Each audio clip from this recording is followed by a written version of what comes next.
Brewers Timberwolves, Wednesday at 7:30 on KTLA.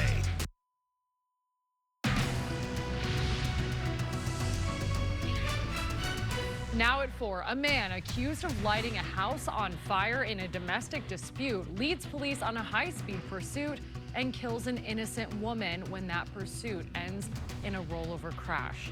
Good afternoon. This is the KTLA 5 News at 4. I'm Samantha Cortese. And I'm John Fenolio. A woman is dead and 2 other people are in the hospital this afternoon following that crash in Fountain Valley. KTLA's Jean Kang is live there with new details on what led up to this deadly crash. Jean, hello. Sam and John, as you see right here, this is such a tragic crash we're talking about. This is where it ended in Fountain Valley, and it is still an active scene. As you see, the tape is up. Those 2 vehicles in the middle of the street.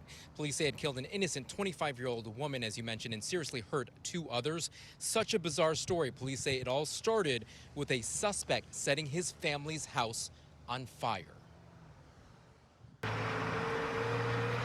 Officials say a horrific crash in Orange County killed 25-year-old Hong Nak Wen, who was visiting from another country. Absolutely mortified,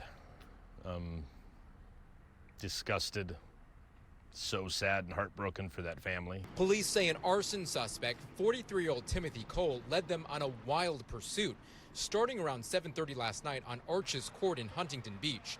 Cole allegedly set a bush on fire during a domestic dispute, which quickly spread to the house. This is Shane Schmidt. His fiance is Cole's sister. He caught it on Ring video. I saw the person that I know to be my future brother-in-law light my house on fire. Last night he came with some kind of accelerant and attempted to light the property on fire. He says Cole has history, but wouldn't elaborate. No, I won't comment on his personal, he's got some struggles. After family put out the fire, Cole took off speeding in a white Dodge Ram pickup truck. Officers found his empty vehicle in a parking lot on Brookhurst Street around 10 p.m.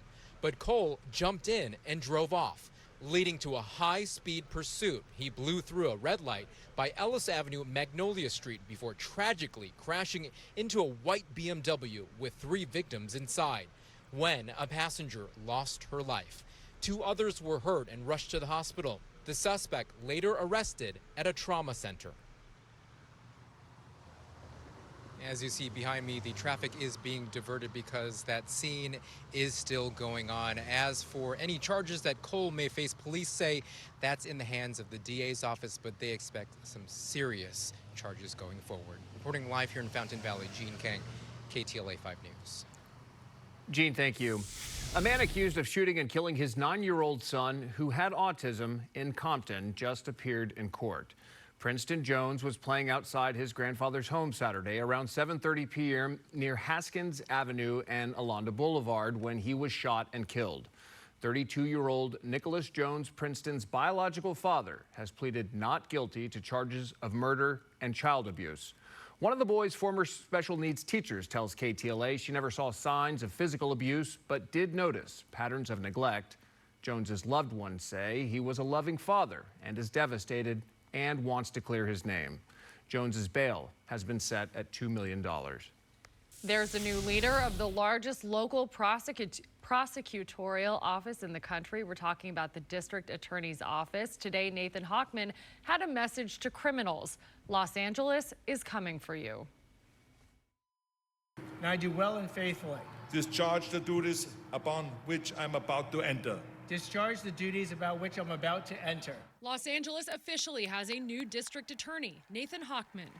We are here collectively as Angelenos who represent the 10 million clients of the district attorney's office who are looking to live in a county where safety is prioritized, laws are followed, those who break them are held accountable, and the process to get there is fair, impartial, ethical, and effective.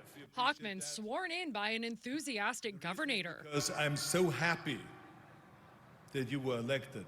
Former Governor Arnold Schwarzenegger echoing the 60% of Angelenos who voted for Hochman, a Republican turned independent, to defeat incumbent progressive DA George Gascon. But what I have seen over the last few years was pitiful. we failed to protect the people. And this is government's #1 responsibility is to protect its citizens. In a statement released after the swearing in, Hochman's office laid out plans for the future. Hochman will lead task forces on homelessness, fentanyl poisoning, human trafficking, hate crimes, organized retail crime, and residential burglaries. We're already seeing change. We've already gotten more time meeting with him than we got from the prior administration in 4 years. No longer will gang members get a free pass from the gang enhancement when they commit these violent crimes. People also showed up to voice their opposition to Hochman's proposed policies, including those sentencing enhancements. The gang enhancements, the gun enhancements, because we've seen that those have predominantly only affected Black and Chicano neighborhoods and communities. It hasn't affected other people. It's predominantly, and it's biasly affecting our community. LA County Sheriff Robert Luna said Hochman will be a great partner in balancing enforcement and mass incarceration. They have voted decisively for more accountability. They want to see law enforcement officers supported. Hochman will start his tenure with a decision that may change the history books. As you know, we've been covering the plight of the Menendez brothers who want to be resentenced 35 years after killing their parents in Beverly Hills. In January, Hochman will decide their legal fate. Developing news, federal authorities have busted up an illegal weapons operation in the Inland Empire. Agents say a Chinese man living in the U.S. illegally sent guns and ammunition to North Korea. KTLA's Jennifer McGraw is in downtown L.A., where the feds announced arrests in this case. Hi, Jen. Sam and John, that's right. That FBI announced today that they have arrested a man who said that he was actually hired by the North Korean government because he was a, quote, good smuggler. The conduct alleged in this complaint is chilling. A North Korean operative is accused of sending dangerous weapons, ammunition, and American military intelligence overseas to attack our U.S. allies. And North Korean officials also asked Mr. Wen to obtain military uniforms. And they told him that the idea with these military uniforms was to help in conducting a surprise attack on South Korea. Shenghua Wen, 41 years old, was arrested in Ontario after the FBI was tipped off. In a search of his home, including a van parked outside of his home, we found over 50,000 rounds of ammunition, which Mr. Wen admitted he was planning to send to North Korea. Wen came to the U.S. on a student visa from China in 2012. Detectives say he successfully sent 2 large packages back in 2023, packed with ammo, guns, and again, U.S. military intelligence. He was a sophisticated individual, and he was able to develop a very sophisticated scheme, evade law enforcement for some time. Investigators allege that Wen would drive to Texas to obtain the weapons and then drive to the port of Long Beach and have them shipped, also admitting to meeting with North Korean government officials in China prior to his mission to the U.S., and once here was wired $2 million. And according to the affidavit, they were corresponding through an app, an encrypted app, to get messages back and forth between Wen and North Korea. That's the very latest. We're live in downtown Los Angeles. Jennifer McGraw, KTLA 5 News. Jen, thank you. The World Series champs continue signing players this offseason. The Dodgers now announced their latest acquisition, pitcher Blake Snell. It is our pleasure to introduce the newest member of the Dodgers, Blake Snell.